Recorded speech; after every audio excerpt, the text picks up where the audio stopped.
Make no mistake, Mark Zuckerberg's vision of masculinity is harming to the culture around us.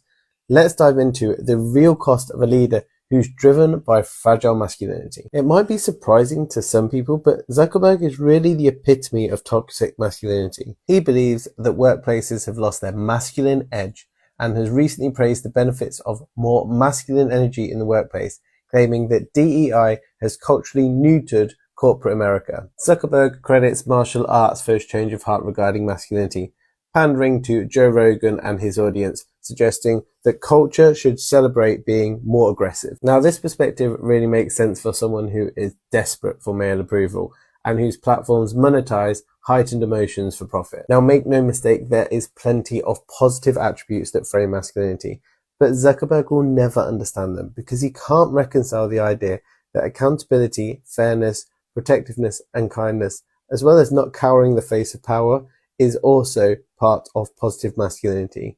Doing so and understanding that would require him to have some substance and integrity. And I just don't see that from someone who is proudly wearing t-shirts that feature phrases like all or nothing in Latin, which is a reference to his historical bromance with Augustus Caesar, a figure who is notorious for his obsession with power and overriding democracy. And this, of course, would perfectly align with someone whose toxic self-serving algorithms have eroded the functionality of democracies and made it difficult for many to distinguish what is real. It should come as no surprise to hear these kind of views from a guy who screwed over his best friend when setting up Facebook. If you think someone who is willing to betray their closest friend and co-founder wouldn't stab you in the back, think again. I mean, is it surprising that a guy that created a site to rate the comparative attractiveness of women exemplifies toxic masculinity? Even Meta's modern day products reflect Zuckerberg's fragile ego.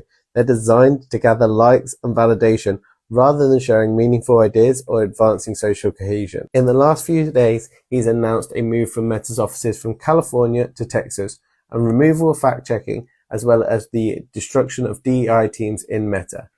This is a calculated move to dodge criticism from educated, diverse individuals who will question his actions. It's also a move to exploit those who are fragile, devoid of inspired leadership, and are willing to offer unwavering worship. Now Zuckerberg is creating platforms that pander to hurt, forgotten, community-less, attention-starved individuals who are screwed over by a system that profits from keeping them perpetually caught in a tornado of rage-baited content, because that's what drives the most engagement on social media platforms. They literally monetize heightened emotions. There is no money in us all getting along. What are your thoughts on the impact of leaders like Zuckerberg on workplace culture? Do they add to the social zeitgeist, or are they just desperate for a like? Share how you feel about this in the comments.